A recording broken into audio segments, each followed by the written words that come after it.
University మంచి భవిష్యత్తు కోసం తెలుగు విద్యార్థులు ఇష్టపడే యూనివర్సిటీ. కాల్ 9059052378 9059052379. నమస్తే, welcome to iDream inside politics with కవిత.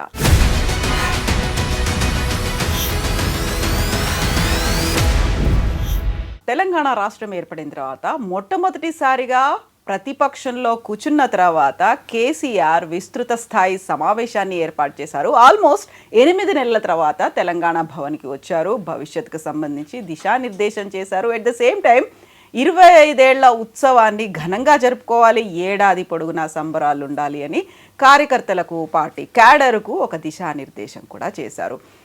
ఆ తర్వాత బీఆర్ఎస్ సోషల్ మీడియా టీంతో పాటుగా కార్యకర్తలు మాత్రం సింహం గర్జించింది, టైగర్ ఈజ్ బ్యాక్ అనేటువంటి నినాదాలు మొదలుపెట్టారు. ఓవరాల్గా కేసీఆర్ నిన్నటి మీటింగ్ని ఎలా చూడొచ్చు, భవిష్యత్తులో రాజకీయంగా ఎలాంటి మార్పులు రాబోతున్నాయి మాట్లాడుకోబోతున్నాం. మనతో పాటుగా ఉన్నారు సీనియర్ జర్నలిస్ట్ సాయి శేఖర్ గారు. హలో అండి, నమస్తే.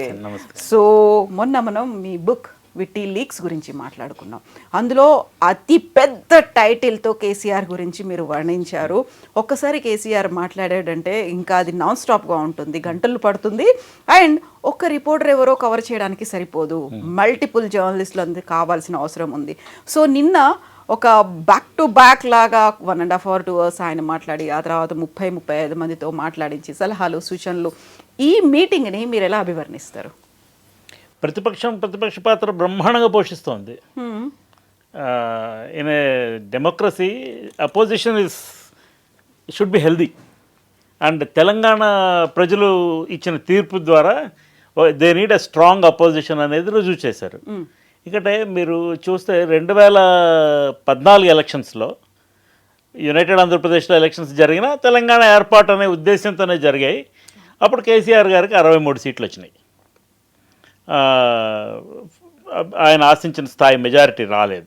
కొంతమంది ఎమ్మెల్యేలు ఇటు నుంచి అటు డ్రిఫ్ట్ అయ్యి ఎంతో కొంత కన్సాలిడేట్ అయితే చేసుకున్నారు. బట్ ప్రజాస్వామ్యయుతంగా ఎన్నికైనటువంటి ప్రతిపక్ష ఎమ్మెల్యేలు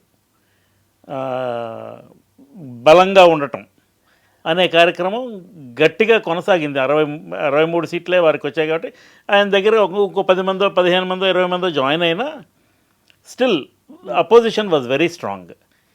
సో అండ్ ప్రభుత్వంలోకి వాళ్ళు సెటిల్ అవ్వడానికి కొంత టైం పట్టింది. కొత్త రాష్ట్రం ఎలాగా ఉంటే బాగుంటుంది అనేది ఆయన అంతకు ముందు నుంచే ప్రణాళికలు రచించుకున్న మాట వాస్తవం. ఆయన దానిలో దాన్ని ఇంప్లిమెంట్ చేసే ప్రాసెస్లో ఎంత దూరం they took a long time. వెంటనే ఏదో మొదటి 6 నెలల్లోనో సంవత్సరంలోనో సెటిల్ అయిన వ్యవహారం ఏం కాదు. దాదాపుగా 1.5-2 ఏళ్ళు పట్టింది ప్రభుత్వం తాలూకా అనుపాలనలు అర్థం చేసుకోవడానికి. ఎందుకంటే ఆయన ప్రభుత్వంలో కూడా ముఖ్యమంత్రి గారు, తర్వాత హరీష్ రావు గారు, పోచారం శ్రీనివాసరెడ్డి గారు ఇలాంటి వాళ్ళు కొంతమంది తప్ప ఎక్కువ మందికి ప్రభుత్వంలో అనుభవం ఉన్న వాళ్ళు కారు. ఇప్పుడు కేటీఆర్ గారు ఫస్ట్ టైం వచ్చారు అది మంత్రిగా. బట్ దెన్ స్లోగా యాజ్ ది టైం పాస్డ్ వాళ్ళు they picked up ropes and they started doing the governance. మీకు పెద్ద స్కీమ్స్ ఆలోచన చేయడం, పెద్ద స్కీమ్స్ని ఇంప్లిమెంట్ చేయటం, ఇవన్నీ కూడా 2017-18 కాలంలో జరిగిన తర్వాత it's all work in progress. Over night ఏది చేసి లేరు. ఇప్పుడు ఫర్ ఎగ్జాంపుల్ రైతు బంధు ఆలోచన చేశారు. అప్పుడు 4,000 రూపాయలు పెర్ ఏకర్ పెర్ సీజన్ అట్లా ఇస్తామన్నారు. అది కొంత దూరం ముందుకు వెళ్ళింది. ఇప్పుడు దాంట్లో కూడా ఉండే ఇబ్బందులు ఉండినాయి. అందరికీ వస్తున్నదా, కొందరికే వస్తుందా, రైతు బంధు పడిందా లేదా, ఎన్నాళ్ళు పడుతుంది రైతు బంధు పడడం అంటే వీఆర్ గివింగ్ రైతు బంధు అని అనౌన్స్ చేస్తే వెంటనే రేపు అందరికీ పడిపోదు. It's time taking process. వాళ్ళు ఏదో ఇన్ని ఏకర్స్ ఉన్న వాళ్ళకి మొదటిసారి, ఇన్ని ఏకర్స్ ఉన్న వాళ్ళకి రెండోసారి, ఇలా విడతలుగా ఇచ్చినప్పుడు మొదటిసారి అందరికీ పడిందంటే ఏమైనా ఇబ్బందులు ఉంటే, ప్రాక్టికల్ ఇబ్బందులు ఉంటే official machinery was asked to rectify those things. So ఇలాగా అట్లనే కాళేశ్వరం ప్రాజెక్ట్ ఆలోచన చేశారు. తర్వాత ఏదో కళ్యాణ లక్ష్మి, షాదీ ముబారక్, కేసీఆర్ కిట్స్, ఇలా చాలా ఆలోచన చేసి చాలా వాటిని ఇంప్లిమెంట్ చేశారు. చేసిన తర్వాత నెక్స్ట్ మళ్ళీ తన గవర్నెన్స్ ప్లాంక్ మీద ఆయన ఎన్నికలకు వెళ్ళారు 2018లో. ఒక 6 నెలల ఎలక్షన్ ముందుకు జరిపించుకొని వెళ్ళారు. ఎందుకంటే ఆయనకుండే రాజకీయ సమీకరణాల దృష్ట్యా, రాజకీయ ఈక్వేషన్స్ దృష్ట్యా పార్లమెంటుతో కలిసి ఎన్నికలకు వెళ్తే ఆయనకు రావాల్సిన అడ్వాంటేజ్ రాదన్న ఉద్దేశంతో మళ్ళీ కొంచెం ఎర్లీగా ఎలక్షన్ అసెంబ్లీ రద్దు చేసుకున్నారు. డిసెంబర్కి సెప్టెంబర్లో రద్దు చేసుకుని వాళ్ళు అక్టోబర్లో ఎలక్షన్కి వెళ్దాం అనుకున్నారు. But election commission delayed it by 3 more months and డిసెంబర్కి ఎన్నికలు అయినాయి అండ్ మళ్ళీ అధికారంలోకి వచ్చారు. సారి వచ్చినప్పుడు people have given proper mandate in favour of TRS. ఆయనకి అధికారం కట్టబెట్టారు. 88 సీట్లు వచ్చాయి. 88 సీట్లు వచ్చినప్పుడు అక్కడికి దాన్ని ఆపి తన పరిపాలన, తను ఏమేమి ప్రాజెక్ట్స్ పీపుల్కి ప్రామిస్ చేశారో, ఏమేమి స్కీమ్స్ ప్రామిస్ చేశారో వాటన్నింటినీ ఆయన ఇంప్లిమెంట్ చేసే కార్యక్రమం ఎలాగో చేస్తున్నారు. కాబట్టి he did not have to go for shopping off some more MLAs. కానీ ఆయన ఏం చేశారు, 14 మంది ఎమ్మెల్యేలని వేరే పార్టీల నుంచి చేర్చుకున్నారు. వాళ్ళంతటి వాళ్ళు వచ్చారు. చేర్చుకుంటే కదా వచ్చేది ఎవరన్నా. రావాలని చాలామందికి ఉండొచ్చు, చేర్చుకోవాలి కూడా కదా. సో చేర్చుకోవడం వల్ల కాంగ్రెస్ ప్రధాన ప్రతిపక్ష హోదా కూడా కోల్పోయింది. కాంగ్రెస్ ఫ్లోర్ లీడర్ భట్టి విక్రమార్క గారికి ప్రధాన ప్రతిపక్ష నాయకుడు హోదా రాలేదు. ఇది పరిస్థితి. సో 88 102 అయింది. 5 సంవత్సరాలు గవర్నెన్స్ చేశారు. 5 సంవత్సరాలు గవర్నెన్స్ చేసిన దాంట్లో పీపుల్ స్టార్టెడ్ అబ్జర్వింగ్ ఎలాగా పరిపాలిస్తున్నారు, వాళ్ళకి కావాల్సిన స్కీమ్స్ వస్తున్నాయా లేదా, పరిపాలనలో ఏమేమి సౌలభ్యాలు ఉన్నాయి, ఏమేమి అడ్వాంటేజెస్ ఉన్నాయి కేసీఆర్ ఉండటం వల్ల, ఏమేమి డిసడ్వాంటేజెస్ వస్తున్నాయనే ఒక ఆలోచన ఒకటైతే మొదలైంది. రేవంత్ రెడ్డి గారు కాంగ్రెస్ పార్టీలో యాక్టివ్ అయ్యి ఆయన రాష్ట్ర అధ్యక్షుడి పదవి తీసుకుని అక్కడి నుంచి అతను కొంచెం గట్టిగా ప్రభుత్వానికి వ్యతిరేకంగా క్యాంపెయిన్స్ మొదలుపెట్టారు. పెట్టి he was largely successful in doing that.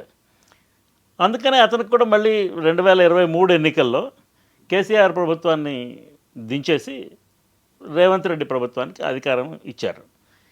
Overwhelming majority వల్ల కాంగ్రెస్ పార్టీకి 88 సీట్లు 100 సీట్లు అట్లా రాలేదు. కానీ కేసీఆర్ నష్టపోయింది మాత్రం చాలా ఎక్కువ. Let us see it like this. కాంగ్రెస్కి 64 సీట్లు వచ్చినాయి, 1 సీటు సిపిఐకి వచ్చింది 65.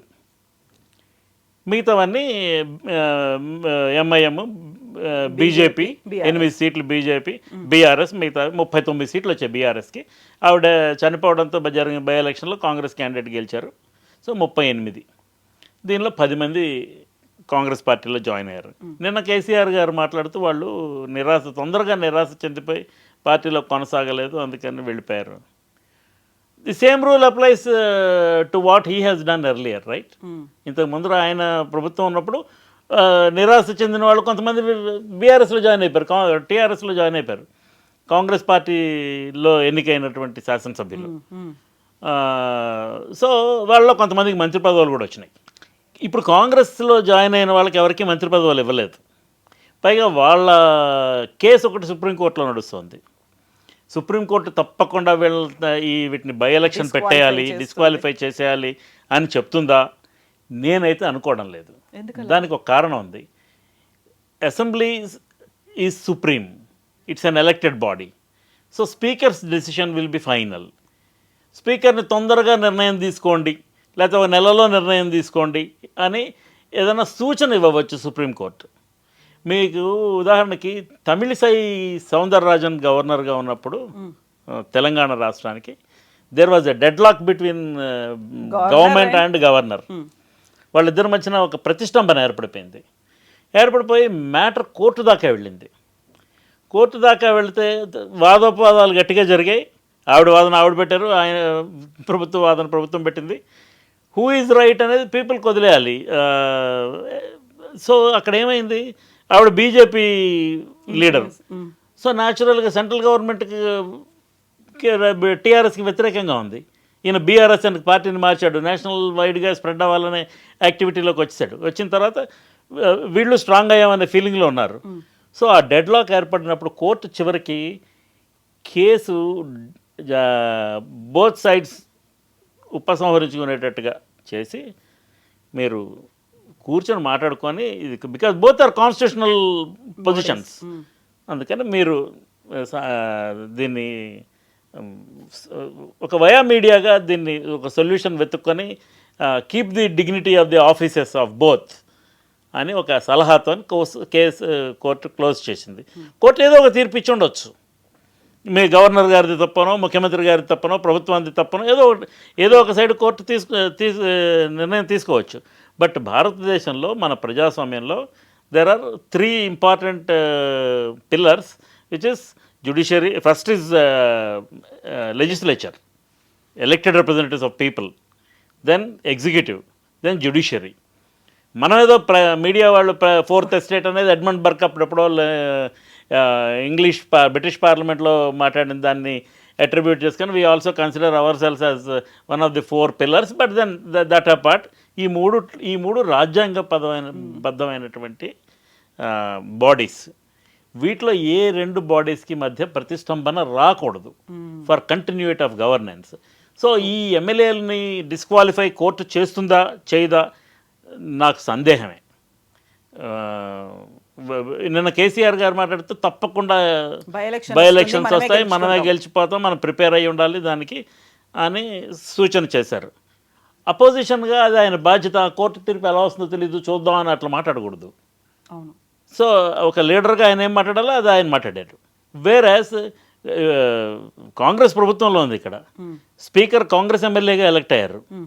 అండ్ ఆ 10 మంది శాసనసభ్యులు కూడా బీఆర్ఎస్ నుంచి వెళ్ళి ప్రభుత్వం వైపు చేరున్నారు.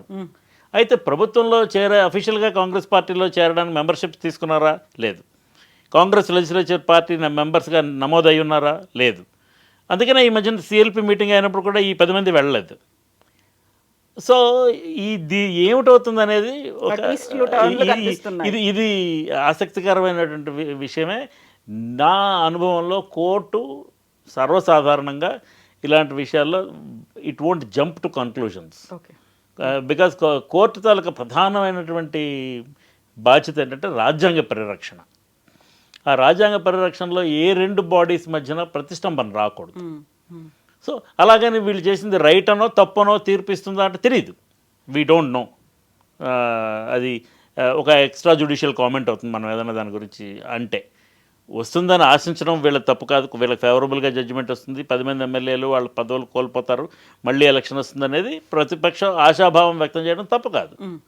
అది అలాగా ఉండకపోవచ్చు, దాన్ని ఏం చేయాలనేది, దానికి ఎలా అడ్రస్ చేయాలనేది, what are the various legal means అని ప్రభుత్వం కృషి చేయడము తప్పు కాదు.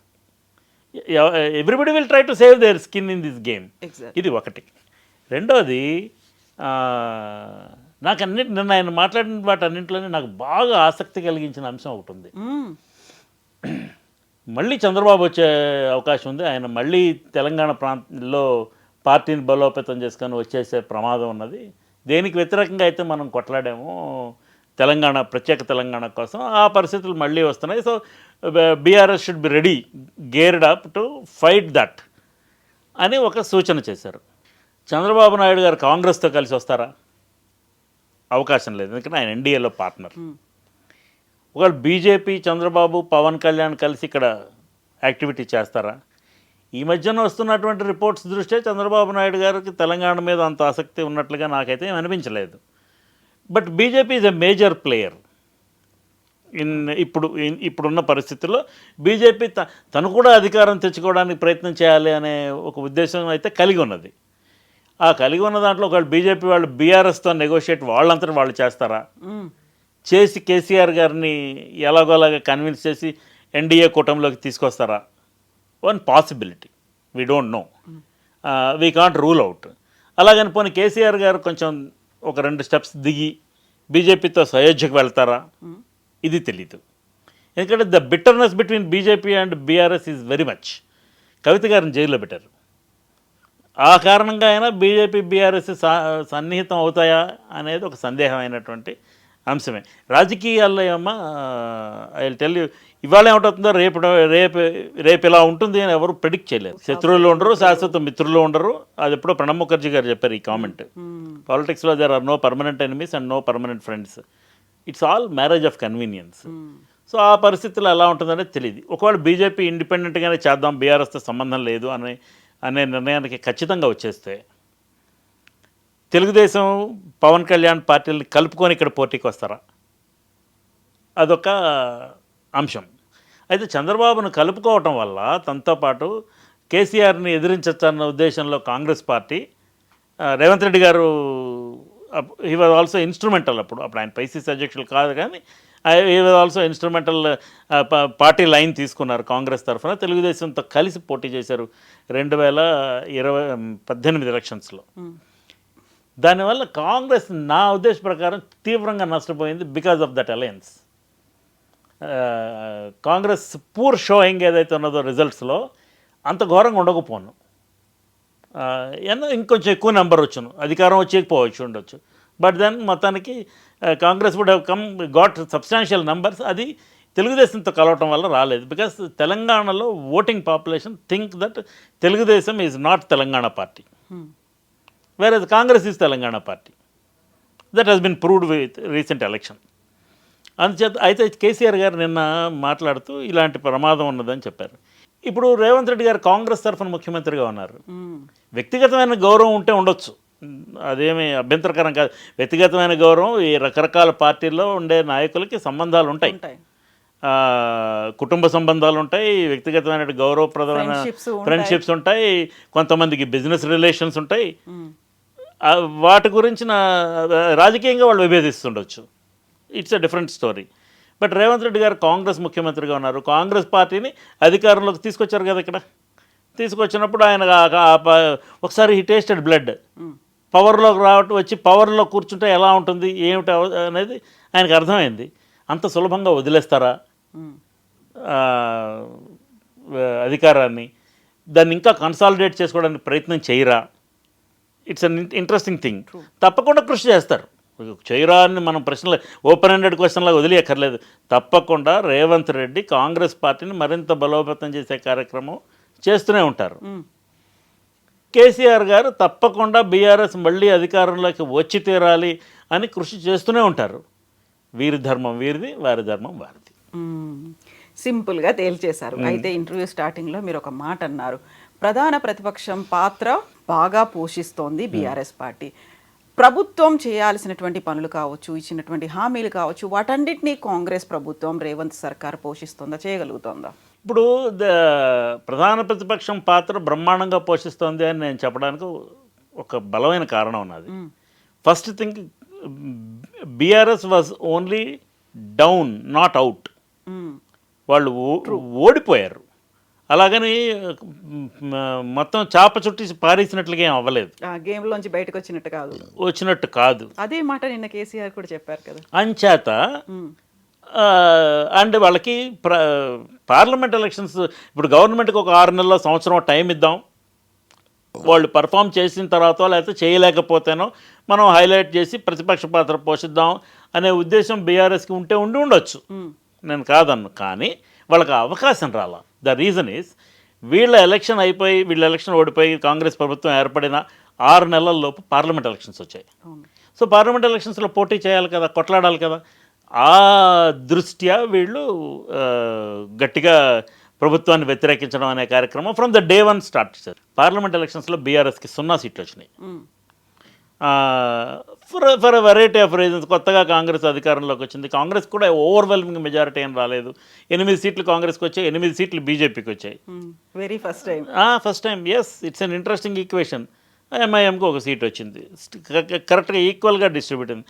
BJP must be thinking now మనం కూడా equal 50% partners in politically and BRS is nowhere అనుకోవచ్చు. బట్ బీఆర్ఎస్ ఈజ్ నోవేరా కాదు. బీఆర్ఎస్ నిరంతరం ఆ ప్రతిపక్ష పాత్ర పోషిస్తూనే ఉంది. ఎన్నో గవర్నమెంట్ స్కీమ్స్ మీద ఇంప్లిమెంటేషన్లో ప్రాబ్లం వస్తున్నదని, ఇది చేయలేదని, రైతు బంధు ఇవ్వలేదు, ఇప్పుడు రైతు భరోసా స్టార్ట్ చేశారు. లేకపోతే కళ్యాణ లక్ష్మి ఆగిపోయింది అంటే ఆయన తులం బంగారం ఇస్తున్నారు, ఇవ్వలేదు. ప్రామిసెస్ చేస్తారు. ఎలక్టోరల్ మేనిఫెస్టోలో వాళ్ళు ప్రామిసులు చేస్తారు, వీళ్ళు ప్రామిసులు చేస్తారు. ఇప్పుడు కేజీ నుంచి పీజీ ఎడ్యుకేషన్ అని, తర్వాత ఎస్సీస్కి 3 ఎకరాల భూమి ఇస్తామని, ఇలాంటివి వాళ్ళు చెప్పి ఉన్నారు. ఫుల్ఫిల్ చేయలేకపోయారు. అన్నీ ఫుల్ఫిల్ చేయలేరు. ఏ ప్రభుత్వం చేయలేదు. Because we are not that rich country. అందుకని చేయలేరు. అయితే వీళ్ళు 10,000 రూపాయలు 12,000 చేశారు కదా, 15,000 ప్రామిస్ చేశారు, కనీసం 12,000 చేశారు. అందరికీ వస్తున్నదా? రాకపోవచ్చు. ఆ లూప్ హోల్స్ అన్నీ ఐడెంటిఫై చేసి ప్లగ్ చేసుకోవడానికి వీళ్ళకి అవకాశం, టైం ఉన్నాయి. అండ్ రైతు భరోసా, రైతు బంధు ఇలాంటివన్నీ కూడాను వర్క్ ఇన్ ప్రోగ్రెస్ అమ్మా. అది కంటిన్యూయేషన్ ప్రాసెస్ లాగా ఎందుకు లేదు అని కంటిన్యూషన్ ప్రాసెసే అది. ఇప్పుడు ముఖ్యమంత్రి గారు చెప్పాడు కదా, మార్చి 31 వరకు రైతు భరోసా వేస్తాము అని. మార్చి 31 లోపు అన్ని వర్గాల వాళ్ళకి అది వర్తించే కార్యక్రమం అయితే చేస్తారు.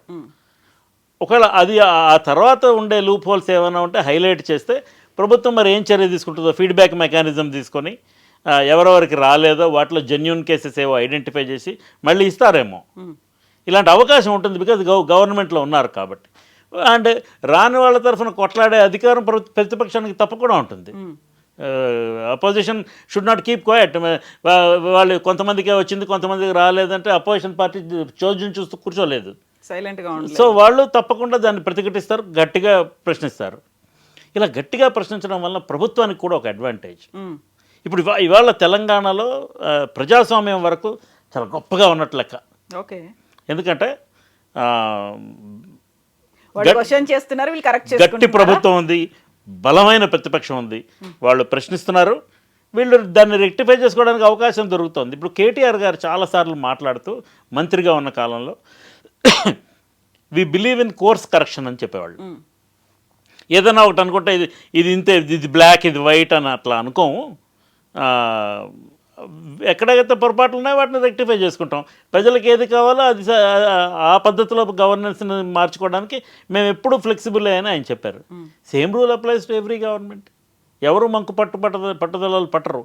ఎందుకంటే ప్రతి వాళ్ళు అధికారం నిలబెట్టుకోవాలని ప్రయత్నం చేసేవాళ్ళు అధికారంలో ఉన్న వాళ్ళు చేస్తారు, అధికారం సంపాదించాలని ప్రతిపక్షంలో ఉన్న వాళ్ళు చేస్తారు. So this is it. ఇక కేసీఆర్ గారు పార్టీకి దిశానిర్దేశం చేశారని మీరు అన్నారు. అది ఆయన బాధ్యత. ఎందుకంటే ఆయన పార్టీ పెట్టిన కాడి నుంచి ఆయన నేతృత్వంలో జరుగుతోంది. వాళ్ళు అవమానాలు పడ్డారు, ఎలక్షన్లు పోటీ చేశారు, గెలిచారు, ఓడిపోయారు, బై ఎలక్షన్లకు వెళ్ళారు, బై ఎలక్షన్లకి ప్రభుత్వాన్ని ఛాలెంజ్ చేసి బై ఎలక్షన్కి వెళ్ళి పాపం నష్టపడ్డారు. పాపం ఉందిలే, that is democracy, that is the beauty of democracy. Rajasekhara Reddy గారు ముఖ్యమంత్రిగా ఉన్నప్పుడు ఆయన దాని చాలా మంచిది రిజైన్ చేయించి మళ్ళీ ఎన్నికలకి వెళ్తే టీఆర్ఎస్కి ఆశించిన స్థాయిలో నంబర్స్ రాలా. రిజైన్ చేసిన సీట్లు అన్నీ గెలవలేదు, వాళ్ళు ఎక్కువ సంఖ్య సీట్లు నష్టపోయారు, కాంగ్రెస్ పార్టీ గెలిచింది. అంచేత that is a democratic process. But party అధ్యక్షుడిగా వాళ్ళు ఆయన కుదేలైపోయి నిరాశ చెందిపోయి కూర్చోలేదు. తర్వాత అదే పార్టీ దాన్ని అలాగా నడిపించి ఆయన అధికారంలోకి తీసుకొచ్చి రెన్యూడ్ పవర్ మళ్ళీ పొందారు. ఇప్పుడు కేసీఆర్ మోడలే రేవంత్ రెడ్డి గారు పొలిటికల్గా ఇంప్లిమెంట్ చేస్తాడు అనుకుందాం, for the sake of argument. ఇప్పుడు అదే రెప్లికేట్ అవుతుందిగా. ఆయనకి 63 సీట్లు 64 సీట్లు వస్తే ఈయనకి అన్నే సీట్లు వచ్చినాయి. ఆయన కొంతమంది ప్రతిపక్షంలో ఉండే ఎమ్మెల్యేలని తన వెంప ఆకర్షిస్తే ఈయన కూడా అదే పని చేశారు. ఆపరేషన్ ఆకర్షణ అనే కార్యక్రమం రాజకీయాల్లో ఎప్పటి నుంచో జరుగుతుంది. సో ఈయన అదే పని చేశారు. చేసిన తర్వాత రెండోసారి ఆయన ఎన్నికకి వెళ్ళినప్పుడు పెద్ద మెజారిటీ వచ్చింది. అలా తెచ్చుకుందామని ఇతను కృషి చేయడంలో తప్పులేదు. అలా వదిలివద్దు, మనకు ఒకసారి పోయిన అధికారం మళ్ళీ మనకి రావాలి, మనం తెలంగాణకు మనమే ప్రతినిధులం కాబట్టి మనమే అధికార పార్టీగా మనం అవతరించాలి అనే కృషి చేయడం వాళ్ళది తప్పు కాదు. సో ఆయన దిశానిర్దేశం చెయ్యాలి, చేయకపోతే తప్పకుండా. అండ్ ఆయన పార్టీ అధ్యక్షుడిగా ఆయన బాధ్యతలు ఆయన కరెక్ట్గానే నిర్వహించాడు. అండ్ వాళ్ళని ఎదుర్కోవడానికి వీళ్ళ వ్యూహాలు వీళ్ళు పన్నుతున్నారు. రేపు ఏప్రిల్ 10వ తారీఖు నాడు ప్రతినిధుల సభ పెడతామన్నారు. తర్వాత ఎన్రోల్మెంట్ మెంబర్షిప్ డ్రైవ్ పెడతామన్నారు. పెట్టి 27వ తారీఖు నాడు plenary and public meeting, party ఆవిర్భావ దినోత్సవం అది ఆ రోజు. సో 25 ఏళ్ళు 24 ఇయర్స్ అవుతాయి రేపు ఏప్రిల్ 27వ తారీఖుకి.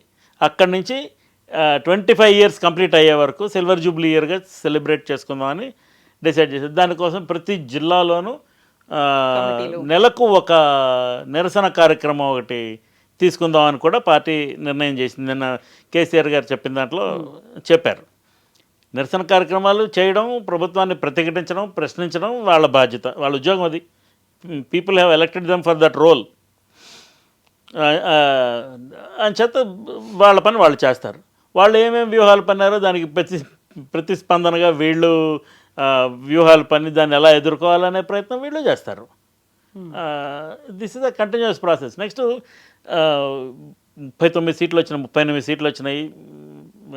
భయంకరమైన వ్యతిరేకత ఏం లేదు పబ్లిక్లో అనే అభిప్రాయం ఒకవేళ మీకు నాకు ఉంటే తప్పు కాదు. భయంకరమైన వ్యతిరేకత లేదు, చాప చుట్టి లేదు వీళ్ళది ప్రజలని.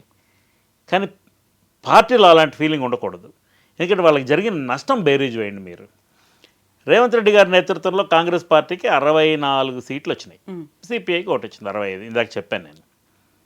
బీఆర్ఎస్ కిట్టీలో ఎన్ని సీట్లు ఉండే నువ్వు ఎలక్షన్కి వెళ్ళిన రోజు నాడు? 102 ప్లస్ 14, 102 సీట్లు ఉండే. అక్కడి నుంచి ఎక్కడికి పడ్డారు వీళ్ళు? 39కి. అంటే 2/3 పోయాయి. ఆ 2/3 కాంగ్రెస్కి వచ్చినాయి కదా.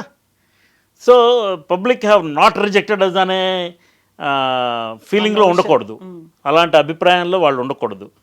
మనం ఓడిపోయాం, మనని ప్రజలు తిరస్కరించారు, ఎందుకు తిరస్కరించారు అనే కార్యక్రమం బహుశా ఇక రేపు పొద్దున ఆ ప్లీనరీ అయిన తర్వాత party starts working on that. ఇప్పటివరకు నిరసన కార్యక్రమాలే భారీ ఎత్తున చేశారు. ఈ ఇంట్రాస్పెక్షన్ కూర్చొని ఎక్కడెక్కడ ఎందుకు ఓడిపోయాము, మనం ఏ పాలసీస్ వలన ప్రజలు మనకి దూరం అయ్యారు అనే బేరీజు వాళ్ళు వేసినట్టుగా నాకు కనిపించలేదు. వేసుకుంటే ఉండొచ్చు. పెద్ద నాయకులు కేటీఆర్ గారు వర్కింగ్ ప్రెసిడెంట్, తర్వాత ముఖ్యమంత్రిగా పనిచేసిన కేసీఆర్ గారు, హరీష్ గారు, తర్వాత ఇంకా పెద్ద నాయకులు ఉన్నారు, మంత్రులు, మాజీ మంత్రులు, వాళ్ళందరూ కలిసి అసెస్ చేసుకొని ఉండొచ్చు. నేను లేదనడం లేదు. దాన్ని పార్టీ క్యాడర్స్లోకి ఇంకా తీసుకెళ్ళి వాళ్ళకి కాన్ఫిడెన్స్ బూస్ట్ చేయాల్సిన బాధ్యత పార్టీ నేతృత్వం మీద ఉంటుంది. So that they will do. A points వల్ల మనం గెలిచాము అనే ఆలోచన కాంగ్రెస్ పార్టీకి కూడా ఉంటుంది. ఈ పాయింట్స్లో మనం గెలిచాము, సో దీన్ని మరింత స్ట్రెంగ్తన్ చేసుకుందామని. మీరు ఉదాహరణకు చెప్పండి, 1.5 years అయింది, ఆల్మోస్ట్ క్లోజ్ టు 1.5 years అయింది రేవంత్ రెడ్డి గారి ప్రభుత్వం ఏర్పడి. వాళ్ళు అది చేయలేదు, ఇది చేయలేదు, 1, 2, 3, 4 వాళ్ళ ఫ్లాస్ అన్ని వీళ్ళు హైలైట్ చేస్తున్నారు త్రూ ఎడ్యుకేషనల్ ప్రోగ్రామ్స్, తర్వాత ప్రెస్ కాన్ఫరెన్సెస్, సోషల్ మీడియా అన్నింట్లోనూ వాళ్ళు హైలైట్ చేస్తున్నారు. ఈ సోషల్ మీడియాలో హైలైట్ చేసే పాయింట్స్లో కూడా ప్రభుత్వం గమనిస్తుంటుంది కదా, వాటిలో ఎంత మేరకు నిజం ఉందనేది బేరీజ్ వేసుకునే మెకానిజం ప్రభుత్వంలో ఉన్న వాళ్ళకి బెటర్గా అవైలబుల్గా ఉంటుంది. బికాజ్ అధికార యంత్రాంగం చేతిలో ఉంటుంది కాబట్టి వాటిలోంచే they may be picking up the points and rectifying those things. ఆ అవకాశం ఉంటుంది. సో వీళ్ళు ఇవి చేస్తున్నారు. నెక్స్ట్ బీఆర్ఎస్కి మళ్ళీ అధికారం ఇస్తే ఏం చేస్తుంది? ఆ పాయింట్లు ఎవరన్నా మాట్లాడారా? ఇప్పటి వరకు మాట్లాడలేదు, ఇప్పుడు మాట్లాడరు. ఎందుకంటే ఇప్పుడు అవసరం లేదు, ఎందుకంటే రేపు ఎలక్షన్ లేదు కదా. వాళ్ళకి మళ్ళీ ఎన్నికల సమయం వచ్చినప్పుడు వాళ్ళు ఒక మేనిఫెస్టో తయారు చేసుకుంటారు. ఆ మేనిఫెస్టోలో వాళ్ళు ఏం చేయబోతున్నారో చెప్తారు. సో అంతవరకు people have to wait and government has to do what they have to do, opposition has to do what they have to do. చేయాల్సిన పని చేస్తున్నారు. భవిష్యత్తును మార్చేంతగా కార్యక్రమాలు ఉన్నాయా, లేకుంటే రాజకీయాల్లో మార్పు వస్తుందా, ప్రభుత్వాలు కూడా మారుతాయా? అది ఇంకా చాలా ఎర్లీ మేడం చెప్పడం. ఇంకా ఎలక్షన్ జరిగింది మనకి మనమన్నా అయినట్టుగానే ఉంది. ఇంకా 3.5 years ఉంది. ఇంకా 3.5 years ఉన్నది. అండ్ ఇప్పుడు ఏదో 1 nation 1 election వస్తుందా? జమిలీ వస్తే ఏమిటి జరుగుతుంది? తెలంగాణలో ఫేస్ టు ఫేస్ కాంటెస్ట్ ఉంటుందా? 3 పార్టీలు ట్రయాంగులర్ కాంటెస్ట్ ఉంటుందా? ఉంటే ఎవరు అడ్వాంటేజ్ పొందుతారు? నరేంద్ర మోడీకి 2019లో వచ్చిన మెజారిటీ 2024 రాలేదు.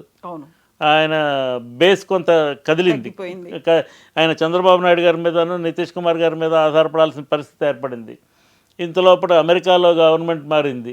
అమెరికన్ గవర్నమెంట్ ఇప్పుడు టారిఫ్స్ ఇండియా మీద తప్పకుండా విధిస్తాం, ఇండియా టారిఫ్స్ ఎక్కువ వేసే దేశాల్లో ఇండియా కూడా ఉందని ఇవాళ పత్రికల్లోనే అమెరికన్ ప్రెసిడెంట్ మాట్లాడడం చూసాం మనం. సో వాటి తాలూకా రామిఫికేషన్స్ ఎట్లా ఉంటాయి? ఇప్పుడు for example IT industry pharma industry, pharma మీద ఖచ్చితంగా టారిఫ్స్ తాలూకా Effect దెబ్బ పడుతుంది, పెద్ద దెబ్బ పడుతుంది ఇండియాలో ఉండే ఫార్మా ఇండస్ట్రీ మీద. దీని గురించి పత్రికల వాళ్ళు ఇంకా మొదలు పెట్టలేదు రాయడం మాట్లాడడం, నిన్ననే జరిగింది కాబట్టి. అండ్ రాజకీయ నాయకులు కూడా ఇంకా మాట్లాడలేదు, కానీ it will have its own impact. So వీటి వలన మోడీ ప్రభుత్వం ఏ ఏ వర్గాలు దగ్గర అవుతాయి, ఏ ఏ వర్గాలు దూరం అవుతాయి. అండ్ కాంగ్రెస్ కూడా ఇదివరకు అట్లాగా పర్ఫామ్ చేయలే. ఈసారి ప్రధాన ప్రతిపక్ష నాయకుడిగా రాహుల్ గాంధీ గారు ఎలక్ట్ అయ్యారు. అతని రోల్ అతను వేస్తున్నాడు. అయితే కాంగ్రెస్ మిగతా వాళ్ళందరినీ కలుపుకొని వెళ్ళే కార్యక్రమంలో ఒకసారి పట్టు ఒకసారి విడుపు అనేది చేయకుండా ఏదో గట్టిగా ఉండటం వల్ల మొన్న ఢిల్లీలో పోయింది. ఇప్పుడు రేపు వెస్ట్ బెంగాల్ ఎలక్షన్లో వాళ్ళు కాంగ్రెస్ మమతా బెనర్జీతో కలిసి వెళ్తారా, ఆ ఇండి కూటమి తెలీదు. ఇక మిగతా ప్రాంతాల్లో కూడా అలాంటి సమస్య ఉన్నది కాంగ్రెస్కి. బట్ కాంగ్రెస్కి సాలిడ్గా దక్షిణాదిలో 2 రాష్ట్రాలు ఉన్నాయి, Karnataka and Andhra Pradesh, Telangana, sorry Karnataka and Telangana.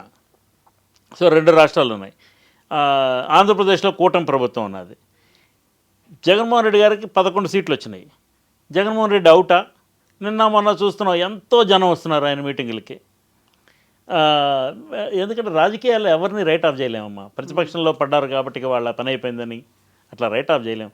జయలలితకి 1 seat వచ్చింది, ఒక్కటే. ఆవిడ 1 సీటే గెలిచింది బర్గూర్ కాన్స్టిట్యున్సీలో. తర్వాత ఎలక్షన్లో షీ మేడ్ ఎ ట్రైంఫ్. ప్రభుత్వాన్ని ఏర్పాటు డిఎంకేకి 2 సీట్లు వచ్చినాయి. ఇవాళ ప్రభుత్వంలో డిఎంకే ఉంది. సో ఎవరిని రైట్ ఆఫ్ చేయలేము. అండ్ యాక్చువల్లీ వీళ్ళందరూ కూడా ప్రజాస్వామ్యంలో they are all every political party they are all important elements. Exactly. So వాటి పాత్ర అవి పోషిస్తూనే ఉండాలి. ఎస్ సాయి శేఖర్ గారు, థ్యాంక్ యూ సో మచ్ అండి. నమస్తే. Thank you.